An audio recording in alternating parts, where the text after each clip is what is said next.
Hello everyone. In this short video I just want to give you a few pointers or bits of advice about how you go about completing the essay, which is the focus of assessment task 2 in BAA 211 Entrepreneurship.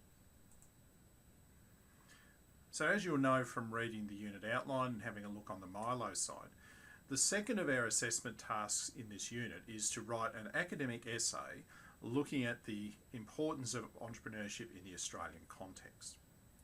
Now, for an assessment task like this, it is very much an academic exercise. We're trying to look at the literature, look at the journal articles, books, stories that have been written about entrepreneurship in Australia in recent years, try and look at the theory around entrepreneurship, and trying to mount an argument about why we think entrepreneurship is critical to the development of the Australian economy. And so for this assessment task, you're required to write an essay that addresses the following question. Why is growing the level of entrepreneurial activity critical to the growth of the Australian economy? And what factors help and hinder the process of entrepreneurship in Australia? So up front, it's important to note that this question is specific to a context. It's specific to the Australian economy, the economy as we see it today. And so in this essay, you're really trying to get to the heart of what are the issues we face in Australia in relation to entrepreneurship. Now, what I want to do is provide you with a few general points that might help you going about addressing that particular essay topic. So let's start by talking about the actual format or structure of your essay. Essay writing is a real skill, and when you're writing an essay, what you're trying to do is put together an argument or a position that argues about a particular point of interest, in this case about entrepreneurial activity. And so to do this and to do this essay well, you really need to get clear in your own mind up front what your point of view is going to be.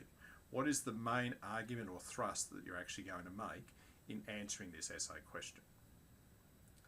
Now, in an essay, there are sort of three key parts to any essay that we might write. There's the introduction. Now, the purpose of the introduction is to set the scene for the rest of the essay. It's to provide a quick overview of the key points that you're going to discuss and some of the arguments that you're going to advance in your particular essay. Right? It doesn't just simply restate the question. It actually provides the reader with a bit of a hook, a bit of an introduction into the good, strong points that you're going to make in the rest of your essay. And in an essay like this, your introduction will just be one paragraph. We then have the main body of the essay. So the main body of the essay is where you unpack the question and look at and outline your argument as it addresses that particular question. Now, this essay, as we'll talk about in a minute, is 2,000 words. So the main body of this essay is going to be somewhere between 1,600 and 1,700 words. And if you think about that in terms of paragraph, what that means is probably 8 to 12 paragraphs, depending on how big or small your paragraphs actually are. And then at the end of the essay, you have your conclusion. So your conclusion pulls together your argument and makes final key observations that you would like to make about that essay topic. It doesn't just summarise what you've already said, it pulls everything together, synthesises that and makes these critical closing remarks. Now again, in an essay like this, your conclusion is probably only going to be about one paragraph in length. Now, paragraphs are very important in essay writing because they help to provide structure. The job of a paragraph is to deal with a specific issue or defined issue in your argument.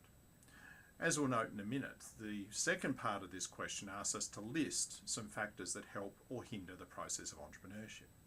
Each of those factors that helps and each of those factors that hinder represents one specific idea that we would dedicate a particular paragraph to addressing.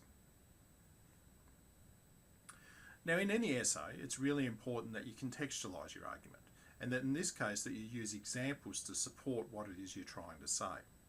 So again, given this is Australia, your examples should link to the Australian context. Or, if you think there's been an example of where entrepreneurship has been developed and supported very well in other countries, you could use that to make a simile about what might happen in the Australian context. The word count for this essay is 2,000 words. Now, I do allow plus or minus 10%, so in theory you can go down to 1,800 or up to 2,200 words. But please be warned that penalties will be applied if you exceed that word limit. Okay, so it's very important that you write within that word limit. And because of that word limit, because I'm saying just 2,000 words, I'm not expecting you to talk about everything in relation to this topic. This is quite a broad topic for discussion. So really what you should be doing is just focusing on a couple of key critical issues that you think are important and discussing those in greater detail. In terms of just general format, your essay should be 12-point font, preferably something like Calibra, Times New Roman, Arial at the worst, something that's very easy to read. And you should use double line spacing. Double line spacing again makes it easy to read and enables us to insert comments into your assignment. You must include page numbers. Again, page numbers make it really clear when we're reading through your essay on what page of the essay we're actually up to. Now this assignment does have a due date. The due date for this assessment is 2 p.m. on Friday the 31st of August 2018. So that's a hard deadline. Anything that's received after that deadline will be deemed to be late, and late penalties will apply. So it's 10% of the total mark for each day you're late. So in this case, the assignment is worth 20 marks. You'll be penalised 2 marks for every day that you are late. And Saturday and Sunday do count as late days. If you are unable to make the submission deadline because you're unwell, you can contact me and we can negotiate an extension. However, in doing that, I will also need to see examples of your drafts. If you write to me on the morning of the 31st and say, I've come down with the flu and I can't complete the essay, I'm going to want to see any draft workings that you've done to determine how much progress you've made and how much extension you're entitled to.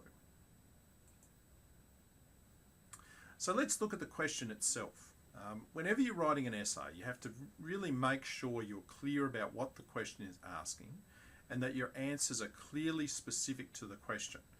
People often fall into this trap when they write essays of writing about what they think the topic is or around the topic and not actually addressing the specifics of the question. Now this question is quite clear, so I don't think that's as much of an issue here, but I would encourage you to make sure you're very clear about what the question is asking. It's also important that you answer all of the parts of the question. So when you look at this question, and I've emphasised it here by breaking it down into 2 parts, you can see that there are multiple parts that need to be addressed. So the first thing you need to do when you're writing this essay is you need to outline why growing the level of entrepreneurial activity is critical to the growth of the Australian economy. Okay, that's a clear section that you need to address, you need to talk about. You also then need to outline what factors help or hinder the process of entrepreneurship in Australia. All right, so again, there's 2 key parts that you need to spend. Now look, part A is probably going to be a little bit smaller than part B. So why growing it's important is going to be probably a little bit shorter than the other part because you need to list more things in the second part of the question. So let's unpack those questions a little bit.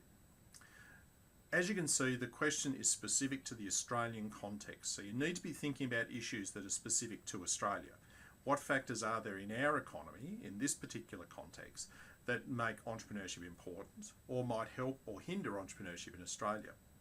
There are some things in Australia, for example, that aren't present in other countries that might act as a barrier to entrepreneurial activity, just as there are factors that might also help entrepreneurial activity.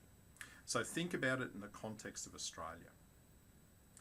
I would also encourage you to avoid using what's called the shotgun approach. The shotgun approach is where people try and list lots of different things that relate to the question but don't discuss anything in any great detail. That's not going to do you a great service in this particular assessment task. What I'm looking for is for you to focus on just a couple of key issues and discuss these in more details. I know with a 2,000 word limit that it's not going to be possible for you to actually discuss everything relating to these topics. So just pick a couple of key issues and think that through. So for example, in terms of the factors that help and hinder, I would be trying to identify 2 to 3 factors that help entrepreneurship in Australia and 2 to 3 factors that hinder entrepreneurship in Australia. Just as the same with the first part of the question, why is growing the level of entrepreneurship critical to the Australian economy? Try and focus here on 3 or 4 key issues about why it is important. So again, avoid using that shotgun approach. Focus on a couple of key issues. And remember, in completing this assignment, you must use a minimum of 8 academic references. When we talk about academic references, we're talking about journal articles that come from leading journals in the field. You can use non-academic sources, but only if you've used a minimum of 8 academic references. As always, if you have any specific questions about this assessment task, I'd encourage you to reach out to myself or James and ask us those questions. Apart from that, all the best for the assessment task, and I look forward to reading your essays.